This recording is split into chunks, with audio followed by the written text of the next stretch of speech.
victorioso vive en mí, el victorioso vive en mí. Las circunstancias no me mueven a mí, el victorioso vive en mí. Dilo conmigo, el victorioso vive en mí, el victorioso vive en mí. Las circunstancias no me mueven a mí, el victorioso vive. Yo cantaré y danzaré, celebraré la victoria del Señor.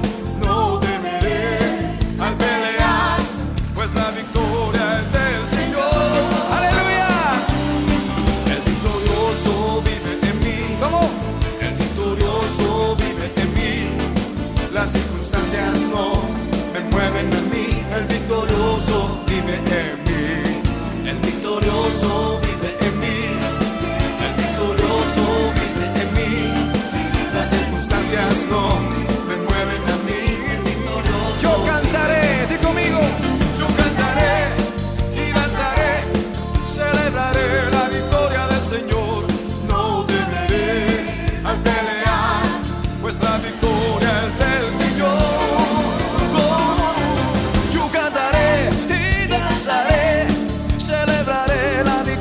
Señor, no temeré al pelear, pues la victoria es del Señor. Es del Señor, es del Señor. Conmigo, es del Señor. Es del Señor.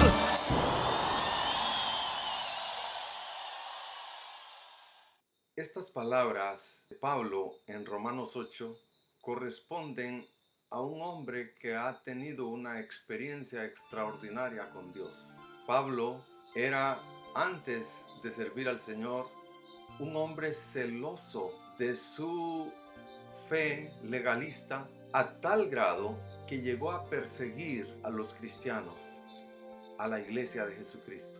Y en esta labor de persecución, en su camino a Damasco, tuvo un encuentro con el Señor. El Señor Jesús se le apareció con un resplandor grande y Pablo en tierra preguntó que quién era, porque oyó una voz del cielo que le decía: Saulo, Saulo, ¿por qué me persigues? Y él contestó: ¿quién eres, Señor? Y el Señor le respondió: yo soy Jesús a quien tú persigues. A partir de este momento, Pablo conoció a ese Jesús, el Mesías, que él perseguía por no conocerlo. Su vida cambió de una manera extraordinaria, que se convirtió en un hombre al servicio completamente a Dios. Y es por esta razón que Pablo puede decir con propiedad lo que dice en Romanos capítulo 8, versículo 35 al 39. Dice: ¿quién nos separará del amor de Cristo? ¿Tribulación o angustia, o persecución, o hambre, o desnudez, o peligro, o espada? Tal como está escrito: por causa tuya somos puestos a muerte todo el día, somos considerados como ovejas para el matadero. Pero en todas estas cosas somos más que vencedores por medio de aquel que nos amó. Porque estoy convencido de que ni la muerte ni la vida, ni ángeles ni principados, ni lo presente, ni lo porvenir, ni los poderes, ni lo alto, ni lo profundo, ni ninguna otra cosa creada nos podrá separar del amor de Dios que es en Cristo Jesús, Señor nuestro. Pablo ha experimentado un encuentro verdadero con el Señor que lo transformó en un hombre al servicio de Él. Ahora, ¿por qué será que Dios permite las pruebas? El tema para hoy es: ¿por qué vienen las pruebas? Una de las promesas que encontramos en las Escrituras, entre tantas promesas, en Jeremías 29:11, dice: porque yo sé los planes que tengo para ustedes, declara el Señor. Planes de bienestar y no de calamidad, para darles un futuro y una esperanza. Esta es una promesa de bienestar. Es una promesa de bendición. Y como esta, hay muchas más promesas. porque verdaderamente ese es el deseo de Dios para su pueblo. El deseo de Dios es bendecir a su pueblo. Pero ¿por qué entonces Dios permite las pruebas? Y para que podamos abordar este tema de las pruebas, vamos a revisar hoy la historia de un hombre llamado Abraham, el padre de la fe. Abraham fue un hombre a quien Dios llamó a la edad de 75 años, siendo su esposa Sarai estéril. Y Dios lo llamó, y en el capítulo 12, versículo 1 al 3, Él le prometió: haré de ti una nación grande, y te bendeciré, y serás bendición. Bendeciré al que te bendijere, al que te maldijere, maldeciré, y en ti serán benditas todas las familias de la tierra. Y Abraham le creyó a Dios, y obedeció a Dios, y salió de donde le dijo que saliera para ir al lugar que él le había indicado. Y en ese caminar, muchos años después, el Señor volvió otra vez a reafirmar su promesa. Y encontramos en el capítulo 15 de Génesis, reafirmando la promesa. Y en el versículo 5 le dice el Señor: contempla ahora los cielos y cuenta las estrellas, si puedes contarlas. Obviamente no podía contarlas. Por eso el Señor le dice: si puedes contarlas. Y le dijo: así será tu descendencia. Ve la promesa que le hizo Abraham. Una descendencia inmensa, una descendencia innumerable, como las estrellas. Pero pasaron los años y Abraham no tenía descendencia. Su esposa seguía siendo estéril. Y fue hasta la edad de 100 años, es decir, 25 años después de haber recibido el llamamiento de Dios, cuando nació Isaac, el hijo de la promesa. Y vino Isaac y creció y se hizo un joven. Más de 20 años después de haber nacido, Dios le hace a Abraham una petición. Y ese es el pasaje que vamos a leer en esta ocasión. Busquemos en Génesis capítulo 22. Dice Génesis 22, versículo 1 y 2. Aconteció que después de estas cosas, Dios probó a Abraham y le dijo: Abraham, y él respondió: heme aquí. Y Dios dijo: toma ahora a tu hijo, tu único, a quien amas, a Isaac, y ve a la tierra de Moriah y ofrécelo allí en holocausto sobre uno de los montes que yo te diré. Dice que Dios probó a Abraham. Esta es una gran prueba para Abraham. ¿Cuál es el propósito de Dios para Abraham con esta prueba? El apóstol Santiago nos va a dar luz para poder entender y dar respuesta a esta pregunta. En el capítulo 2 de Santiago, en el versículo 21 dice: ¿no fue justificado por las obras Abraham nuestro padre cuando ofreció a Isaac su hijo sobre el altar? Ya ves que la fe actuaba juntamente con sus obras, y como resultado de las obras, la fe fue perfeccionada. Esta escritura nos está diciendo que el propósito de la prueba es perfeccionar nuestra fe. Es por medio de la prueba que nuestra fe es perfeccionada. Entonces, las pruebas están relacionadas con la fe. Las pruebas son necesarias para que nuestra fe pueda crecer. Esto quiere decir que debiéramos agradecer a Dios porque estamos en pruebas. La lectura en el libro de Santiago, al inicio del libro, en el capítulo 1, versículo 2, tened por sumo gozo, hermanos míos, el que os halléis en diversas pruebas. Santiago está diciendo aquí que cuando estemos atravesando pruebas, lo que debemos manifestar y practicar es el gozo, gozarnos. ¿Y por qué dice? Porque sabemos que la prueba de nuestra fe produce paciencia, y que la paciencia ha de tener su perfecto resultado para que seáis perfectos y completos sin que os falte nada. Existen muchas historias de personas, hombres y mujeres, que llegaron a tener éxito en medio de las adversidades.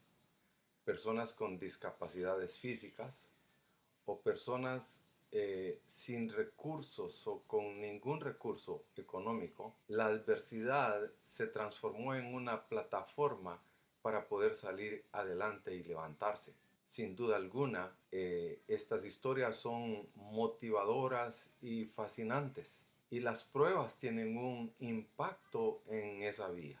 Ahora, el éxito bajo la perspectiva bíblica no es solamente tener bienes materiales o riquezas.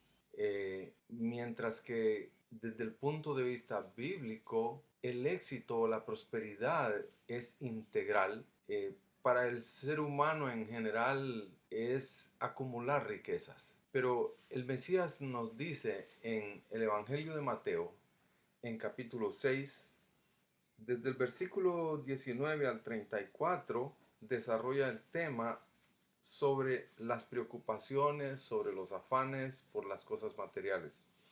Y en el versículo 33 dice así: pero buscad primeramente su reino y su justicia, y todas estas cosas os serán añadidas.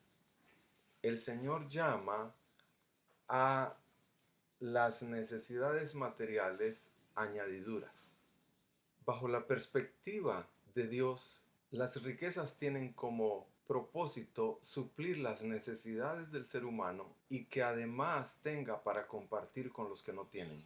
En el sistema de cosas en el cual vivimos, podemos ver un deseo desenfrenado por obtener riquezas, de tal manera que la codicia y la avaricia que caracterizan a nuestro sistema económico atropella los derechos de muchas personas. Y eso lo vemos no solamente en los gobiernos de tiranía, sino también en la misma democracia, donde sobreabunda la injusticia. Una de las características del reino de Dios es la justicia. El anhelar el establecimiento del reino de Dios es precisamente anhelar un gobierno de justicia, y eso es lo que será establecido cuando su reino se establezca. Pero regresemos al tema de las pruebas. En Santiago 2:23 dice: y se cumplió la escritura que dice, y Abraham creyó a Dios y le fue contado por justicia, y fue llamado amigo de Dios. Dios justificó a Abraham porque Abraham creyó en él. Es decir, fue la fe de Abraham lo que produjo la justificación de él delante de Dios. ¿Cuándo fue que Abraham le creyó a Dios? Pues desde el momento en que fue llamado, más o menos unos 50 años antes de este evento en el cual Dios le está pidiendo a Abraham que sacrifique a su hijo Isaac, su único hijo, Abraham obedeció al llamado de Dios cuando le dijo: sal de tu tierra y de tu familia a una tierra que te mostraré. Abraham le creyó a Dios y entonces le obedeció a Dios. Desde ese momento Abraham fue justificado por la fe. Sin embargo, la historia de Abraham nos enseña que vivió un proceso en el cual Dios lo hizo pasar por diferentes pruebas. Y este es el punto de reflexión en esta ocasión, que Dios permite las pruebas con un propósito. Y en el caso de la historia de Abraham lo vemos con mucha claridad. Dios permitió la prueba para perfeccionar su fe. Ahora, ¿cómo es que se perfecciona la fe? Si vamos al libro de Santiago otra vez, capítulo 2, versículo 21, leemos: ¿no fue justificado por las obras Abraham nuestro padre cuando ofreció a Isaac su hijo sobre el altar? Ya ves que la fe actuaba juntamente con sus obras, y como resultado de las obras, la fe fue perfeccionada. ¿Cuál fue la obra que hizo Abraham por la cual su fe fue perfeccionada? Cuando leemos la historia que nos narra Génesis capítulo 22, cuando Dios decidió probar a Abraham, y Dios le dijo: toma ahora tu hijo, tu único, a quien amas, a Isaac, y ve a la tierra de Moriah y ofrécelo allí en holocausto sobre uno de los montes que yo te diré. Desde el versículo 3 hasta el versículo 12 podemos ver que lo que Abraham hizo fue hacer exactamente lo que Dios le pidió. De manera pues que lo que Santiago está diciendo en el capítulo 2 referente a Abraham es que la obra que justificó a Abraham, la obra que demostró la fe de Abraham, la obra que perfeccionó su fe fue la obediencia. Esta es una revelación muy interesante, porque en nuestro ambiente cristiano se suele pensar en la fe como en un sentimiento místico y algo que nos puede dar luz para poder entender un poco más esto es la declaración del Mesías en Mateo 6, 25 al 34, donde él está abordando el problema de la ansiedad y el afán por las cosas materiales. Y voy a tomar uno de los ejemplos que él da. En el versículo 26 hace una comparación con las aves y dice, mirad las aves del cielo que no siembran ni ciegan ni recogen en graneros, y sin embargo vuestro Padre Celestial las alimenta. ¿No sois vosotros de mucho más valor que ellas? Esta comparación es muy ilustrativa. Está comparando la actividad de las aves con la fe. Y es que las aves, de acuerdo a lo que está diciendo el versículo, las aves no se afanan por acumular riquezas, de hecho no siembran y para cosechar, no hacen graneros para acumular granos, ¿verdad? Y dice, sin embargo, el Padre Celestial las alimenta. Ahora, si observamos a las aves, cuando las aves hacen sus nidos, desde temprano en la mañana que amanece hasta el atardecer, las aves están en una completa actividad, fabricando su nido de una manera arquitectónica. Después ovopositan y están cuidando sus huevos hasta que los polluelos se forman. Y después cuidan a estos polluelos alimentándolos día a día y cuidándolos hasta que estos polluelos se independizan como aves ya adultas. Y podemos ver que las aves sí tienen una completa actividad. Así que lo que el Mesías está enseñando aquí no es que no trabajemos. Lo que Él está enseñándonos es la importancia de no entrar en ansiedad y afán por las cosas materiales. Y en este caso, que estamos hablando de Abraham con la prueba del sacrificio de su hijo, estamos aprendiendo que la prueba perfeccionó su fe debido a que Abraham obedeció las instrucciones de Dios al pie de la letra. Volvamos a las aves. Las aves fueron creadas con ese instinto de que las hace hacer el nido, poner sus huevos, cuidar los huevos, después cuidar sus polluelos y ayudarlos a que se hagan adultos. Ese es el instinto que Dios puso en las aves para que pudieran cumplir su ciclo de vida. El universo está constituido por leyes que lo rigen para que funcione en armonía y que funcione correctamente. El universo recibió leyes de parte de Dios, las cuales cumple y por eso funciona.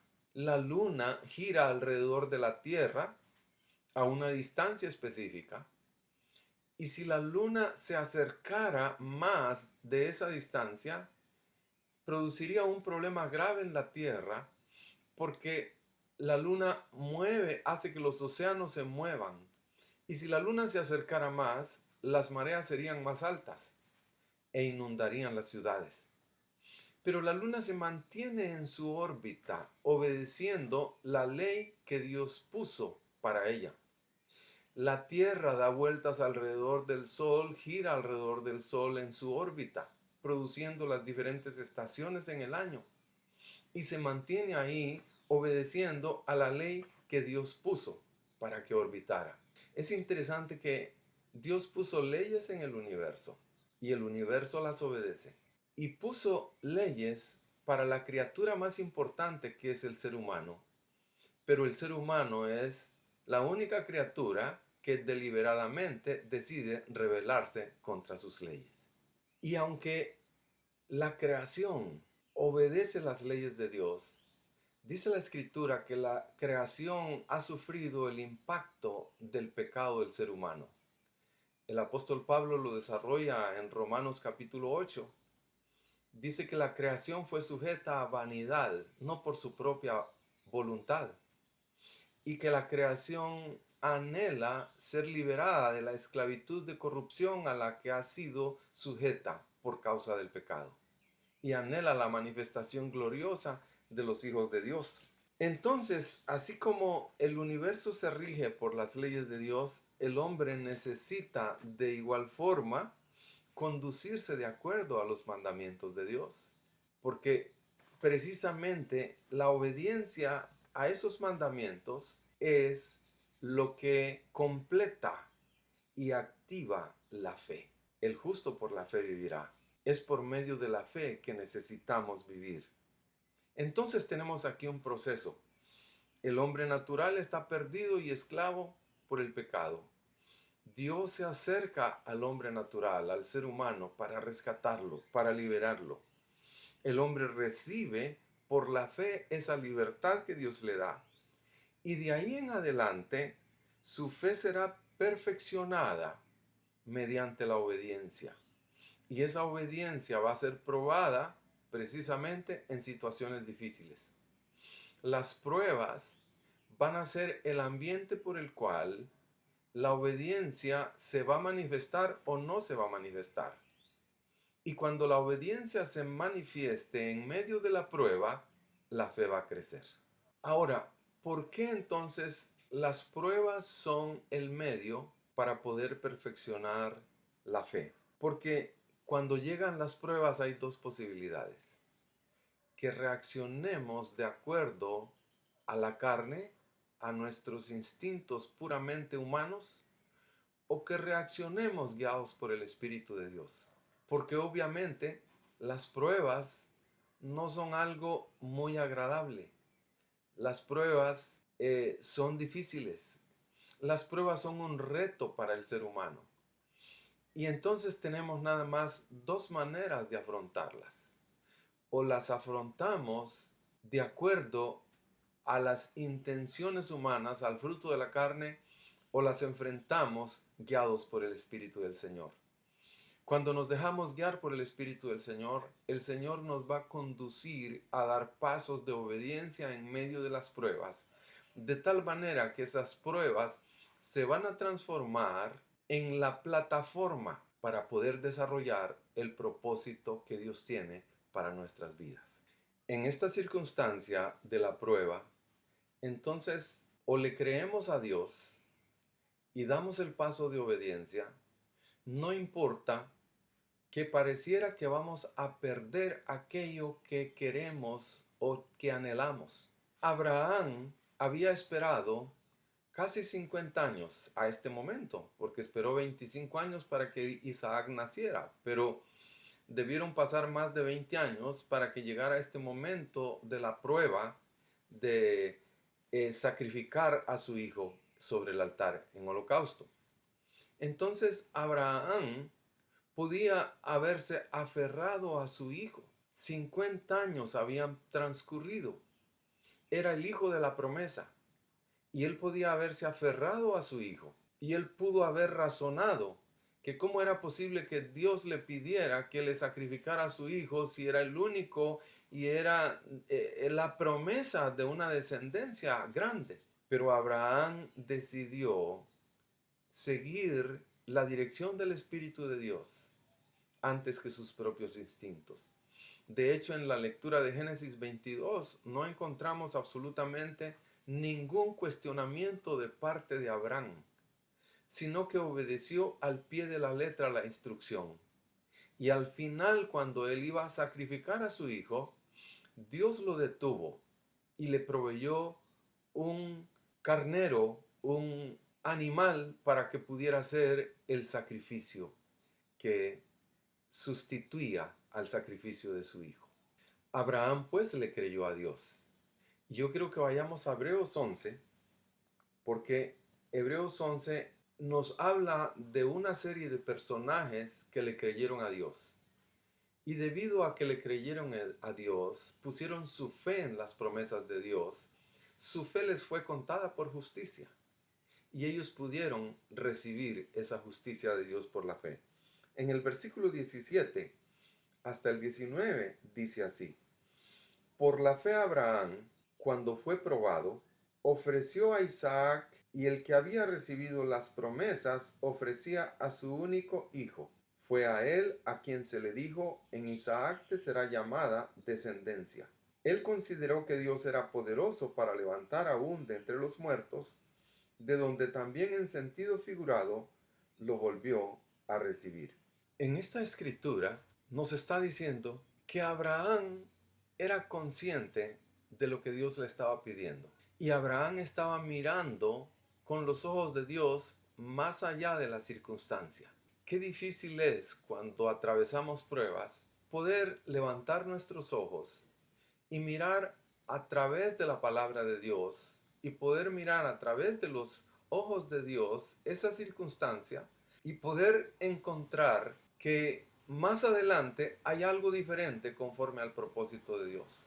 Abraham estaba seguro que si Dios le pedía que sacrificara a su hijo único en holocausto, Dios se lo devolvería resucitado. Y eso es muy interesante, porque toda la escritura es profética y apunta al Mesías. Isaac en este caso es símbolo del Mesías. Y hay muchos detalles que no vamos a ver hoy en este capítulo 22 de Génesis que se cumplieron proféticamente en el Mesías, ¿verdad? El monte Moriah es Jerusalén, precisamente el lugar donde fue sacrificado nuestro Señor Jesús. Así que Abraham, como conocía el propósito de Dios, Abraham tenía la esperanza de un Mesías y sabía que sería un descendiente suyo. Probablemente en este momento, cuando escucha la orden de Dios que le pide que le ofrezca a su hijo en sacrificio, Abraham piensa que ese es precisamente la promesa mesiánica. Así que si esa es la promesa mesiánica, pues hay que sacrificarlo, porque es el sacrificio de Dios que ya estaba prometido y planificado desde antes de la fundación del mundo. Así que Abraham le estaba creyendo a Dios. Y dice la escritura que leímos que estaba seguro que resucitaría, que el Señor se lo devolvería. Pero veamos otra escritura con la cual vamos a ir concluyendo esta reflexión, que nos da más luz sobre la razón del por qué el Señor permite que pasemos pruebas. Y busquemos en el libro de Deuteronomio. Deuteronomios capítulo 8. Desde el versículo 2, dice así: y te acordarás de todo el camino por donde el Señor tu Dios te ha traído por el desierto durante estos 40 años, para humillarte, probándote, a fin de saber lo que había en tu corazón, si guardarías o no sus mandamientos. Este versículo está diciendo que Dios probó al pueblo de Israel por el desierto, y los probó muchas veces con un propósito, para que sacaran lo que había en sus corazones, para ver si obedecerían o no a Dios. Y es que la obediencia a nuestro Dios va a ser motivada por una convicción en nuestro corazón. Y de la misma manera, la desobediencia va a ser motivada por cosas que hay en nuestros corazones que son contrarias a la voluntad de Dios. Así que dice que los hizo pasar por el desierto durante esos 40 años para producir humildad en ellos, probándolos, para que sacaran lo que hay en sus corazones, si guardarían o no sus mandamientos. ¿Qué fue lo que manifestaron los israelitas durante repetidas ocasiones? Murmuraciones, rebelión, idolatría. Querían volver atrás de manera repetitiva. En el versículo 3 dice: y te humilló y te dejó tener hambre y te alimentó con el maná que no conocías, ni tus padres habían conocido, para hacerte entender que el hombre no solo vive de pan, sino que vive de todo lo que procede de la boca del Señor. Cuando vienen las pruebas, cuando vienen las adversidades, las dificultades, donde nuestros recursos son insuficientes o nuestras propias capacidades son insuficientes, entonces ahí es donde nos vamos a dar cuenta que solo tenemos una fuente y es lo que Dios nos dice, su palabra, sus promesas. En medio de la adversidad están sus promesas, está su palabra. En medio de la adversidad podemos darnos cuenta que no solo de pan se vive, que necesitamos la palabra de Dios para poder vivir. Dice además en el versículo 4, tu ropa no se gastó sobre ti, ni se hinchó tu pie durante estos 40 años. Por tanto, debes comprender en tu corazón que el Señor tu Dios te estaba disciplinando, así como un hombre disciplina a su hijo. Guardarás pues los mandamientos del Señor tu Dios para andar en sus caminos y para temerle. La obediencia a sus mandamientos es el resultado de nuestra fe. La obediencia a sus mandamientos es la obra que complementa la fe. Y a eso es lo que se refiere el apóstol Santiago cuando dice, la fe sin obras es muerta. Es decir, la fe sin obediencia es muerta. Yo puedo manifestar o tratar de expresar una fe mística, pero si no estoy dispuesto a dar pasos de obediencia a lo que Dios me está diciendo, mi fe está muerta. Estamos viviendo un tiempo de dificultades y el panorama hacia adelante apunta a que vendrán más dificultades, vendrán pruebas. La Biblia dice que Dios prueba al justo y también al impío.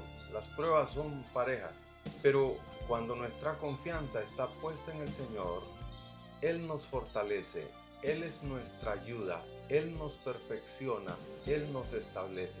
Así que quiero terminar dejando esta palabra de Santiago que dice, tened por sumo gozo, hermanos míos, el que os halléis en diversas pruebas, sabiendo que la prueba de vuestra fe produce paciencia, y que la paciencia ha de tener su perfecto resultado, para que seáis perfectos y completos, sin que os falte nada.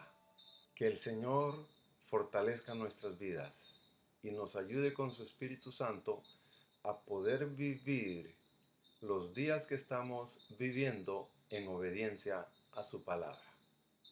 Amén. El victorioso vive en mí, el victorioso vive en mí, las circunstancias no me mueven a mí, el victorioso vive en mí. Dilo conmigo, el victorioso vive en mí, el victorioso vive en mí, las circunstancias no me mueven a mí, el victorioso vive. Yo cantaré y danzaré, celebraré la victoria del Señor, no temeré al pelear, pues la victoria es del Señor. ¡Aleluya! El victorioso vive en mí. ¿Cómo? El victorioso vive en mí, las circunstancias no me mueven a mí, el victorioso vive en mí, el victorioso vive en mí, el victorioso vive en mí, las circunstancias no me mueven a mí, el victorioso. Yo cantaré, di conmigo, yo cantaré y danzaré, celebraré la victoria del Señor, no temeré al pelear, pues la victoria es del Señor. Yo cantaré y danzaré, celebraré la victoria del Señor, no temeré al pelear, pues la victoria es del Señor. Es del Señor, es del Señor. Conmigo, es del Señor.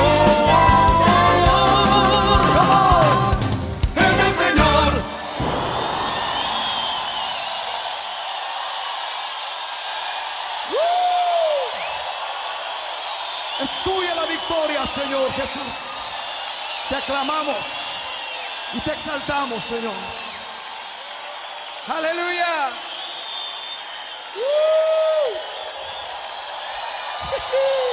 Yeah.